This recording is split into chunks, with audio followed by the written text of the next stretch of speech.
in that it is simple. It's reflective. It's, you know, as we watch dusk, it's usually the sky gets quiet, yet sometimes we can see this wonderful, wonderful explosion of colors just before the sun sets. And so in this piece, if you can close your eyes and try to envision a beautiful sunset that is getting peaceful and calm, and then there's a little bit of colors exploding, and then it just gives way to the calm of night. And so this is, I thought, would fit perfectly as we reflect on those who have lost their lives for our freedom. Dusk.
Perhaps that would be kind of the antithesis to resplendent glory, don't you think?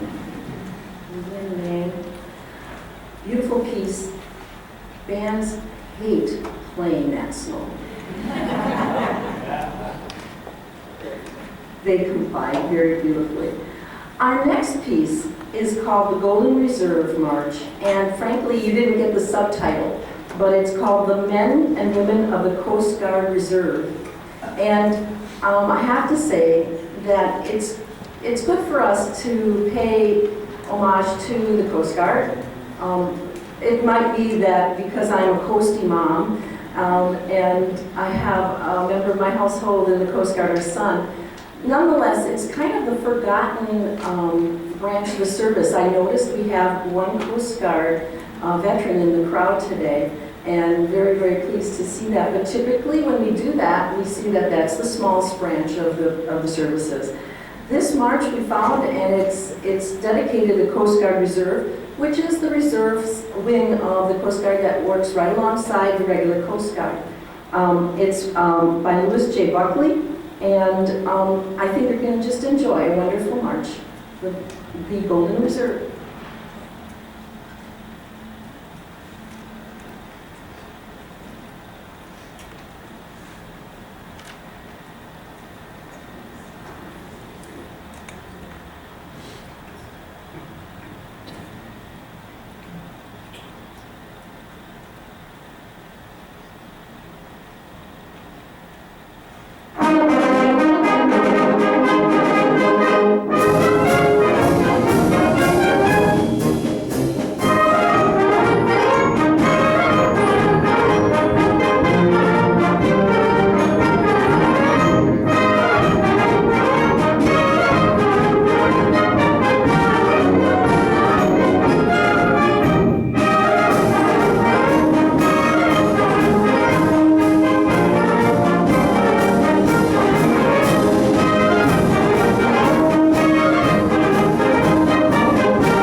Our next piece is a piece that has been beloved by the United States, by the USA for quite some time.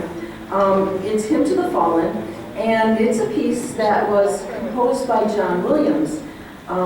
He's composed it for the movie Saving Private Ryan. It was, believe me, it was back in 1998, okay, do the math. Yes, so 1998, so we've had this for a long time, and that particular movie was an American epic war movie, drama set during the invasion of Normandy in World War II. Captain John Miller, who was Tom Hanks, takes his men behind enemy lines to find Private James Ryan, whose 3 brothers have been killed in combat. Surrounded by the brutal realities of war, while searching for Ryan, each man embarks upon a personal journey and discovers their own strength to triumph over an uncertain future with honor, decency, and courage. I think no fitting better time to be playing this would be on Memorial Day. Enjoy Hymn to the Fallen.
again, is very patriotic. It's called American Patriot Overture.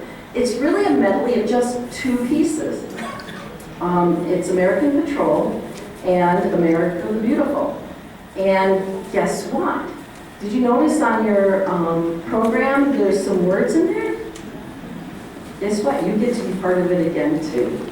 Woohoo! I hope this doesn't scare you from coming back again to hear our concerts. We're going to call Trina Schumann back up to help lead you so you don't feel like that you can't do it. She'll help you. This one, the words are in there. It's kind of nestled in the middle of the song. So we're going to start by playing the American Patrol, a little bit of introduction, and then we're going to get into America the Beautiful, and then you'll be done, and then we'll finish the song with Back to American Patrol. So please enjoy and please help us to sing. Come on, I'm back, Judy.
from the era that bands always played marches. That's what they did. And so we always make sure we play marches. And of course, you can see in your program, we have them basses up. And this is a pretty interesting piece. When I did some study, there's no surprise that the composer of this piece was a composer, trombonist, and tuba player. Go figure, go figure.